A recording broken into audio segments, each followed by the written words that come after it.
This is a great question. This is like a perfect SAT question because a lot of people either get it wrong or get stuck, and that's because they're only thinking in like the traditional math terms that they use for school. But if you practice for the SAT and you get confident with the strategies, this question is really simple. Because when I look at it, my first thought is, I'm confused. That's a reasonable thought. There's 1, 2, 3, 4 variables, A, B, Y, and Z. There's 3 or 2 equations, plus this extra thing that they're asking for, plus 4 answer choices that are themselves confusing because they look very similar and they all have a squared term. This is confusing algebra. But I know that when I have that feeling of being confused by algebra, that's not a bad thing. That's a good thing. That's my brain's way of telling me you can use a strategy. You can try something different to make the confusion go away. And I know that when I have a lot of variables, and those variables don't seem to matter, I don't have to solve for A, I don't have to solve for B, those letters carry through the problem and are in both the choices and in the question. They're placeholders. So what I can do is I can arithmetize. I can replace the placeholders with real numbers and try to understand what kind of math is happening, but I can do it without having to do complicated algebra. I can use numbers and do arithmetic instead, because arithmetic is always better than algebra. It's easier for our brains to understand, and it's less likely to cause careless mistakes. So I would just be lazy here. Let's pick simple numbers. So I know there's 4 variables, but I'm only going to pick values for 2 of them. So I'm going to say that A is equal to 1 and B is equal to 2. And then instead of making up my own number for Z, I get a value because I have an equation.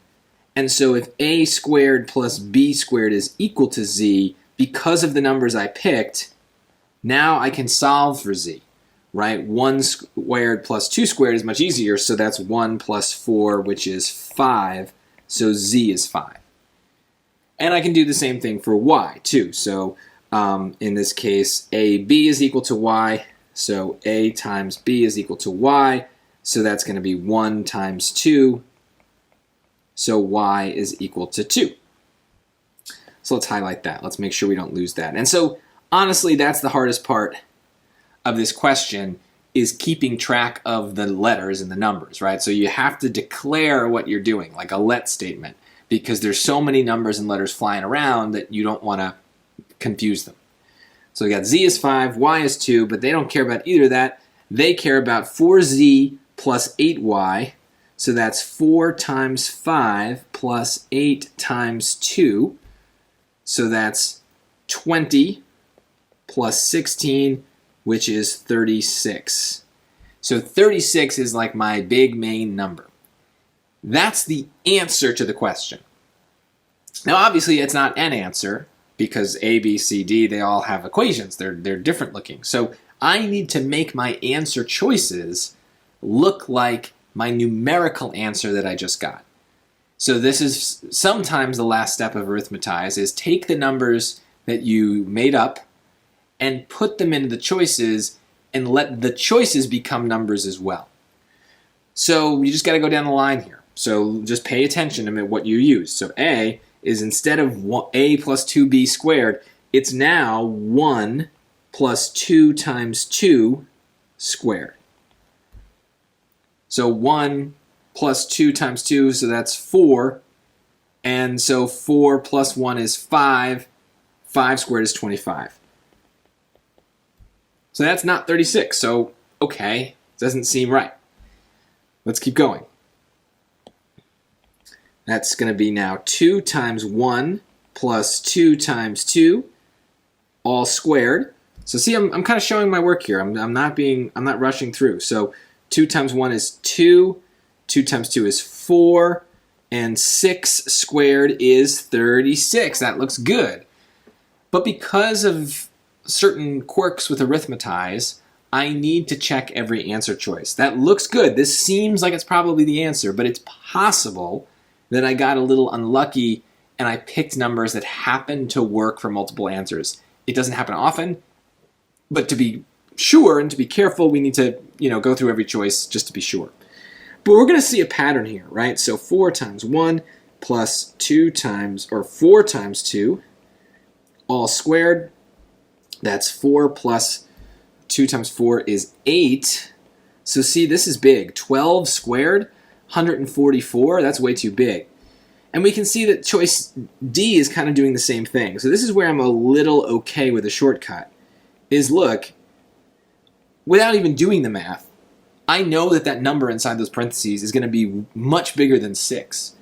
So it's not going to work out. And that lets me get rid of D. And it lets me pick B, which is the answer.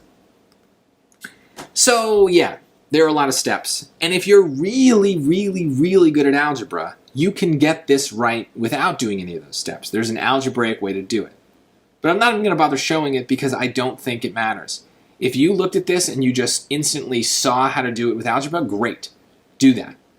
But the problem that most of you face is you look at a question like this and you get a little bit close to the answer. Maybe you plug in a squared plus b squared for z and ab for y, and you kind of are staring at a new version of that equation. But you stare and you stare and you stare and you just kind of hope that the light bulb goes off and you think of something. That's not good on an SAT because there's no endpoint to that, right? You're just staring and staring and hoping, what, a fairy comes down and implants the idea in your head? That kind of thing does not happen on the SAT. You either know it or you don't a lot of the times. And so what one benefit of the strategies is they keep us moving. Very rarely when we arithmetize or guess and check are we stuck in our tracks. The question, because we now have numbers, keeps us moving forward. We can add some things, we can square things, we can multiply. We're moving through a question, and so we may not know why we're doing the right thing, but we trust it, and it gets us to the answer, and suddenly, hey, B is the answer, and we're done. That's okay, that's good. So you want to be able to recognize that this is an arithmetized question right away. Without even a second's thought, I knew that I was going to be arithmetizing on this question because I had that moment of confusion about the algebra, and I saw that it was messy, and I don't trust myself to be flawless with algebra, especially when I'm tired, 2 hours, 3 hours into one of these tests. So the strategy saves me time, saves me points, and saves me on stress. So that's really what you want. Your skill here is to develop your arithmetized skill, but also to get good at recognizing when you're going to need that arithmetized skill and start on that path right away. Don't hesitate. This is a question you want to dive into arithmetize right away, and it makes it easy to get. It takes like 2 minutes. At tops, 1 minute, I would say, if you're really good.